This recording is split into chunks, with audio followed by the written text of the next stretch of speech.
Hello friends, welcome to my YouTube channel AG digital school. তো AG digital স্কুলে তোমাদের প্রত্যেকে স্বাগত জানাই বন্ধুরা। আজ আমি তোমাদের জন্য একাদশ শ্রেণী নুন কবিতার 5 মার্কের সম্পূর্ণ সাইজে নিয়ে চলে এসেছি। তো দেখে নাও।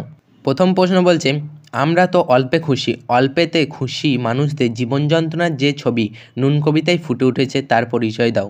দ্বিতীয় প্রশ্ন বলছে, সব দিন হয় না বাজার, কোন কবিতার অংশ? এই কবিতায় শ্রমজীবী মানুষদের জীবনচিত্রের যে পরিচয় আছে তা লেখো। তৃতীয় প্রশ্ন বলছে, আমি তার মাথায় চড়ি, কে কার মাথায় চড়ে? পংক্তিটির তাৎপর্য ব্যাখ্যা করো।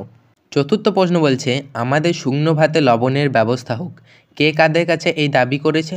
এই দাবি কতটা যুক্তিসঙ্গত? 5 নম্বর প্রশ্ন বলছে, নুন কবিতার মূল বক্তব্য সংক্ষেপে আলোচনা করো।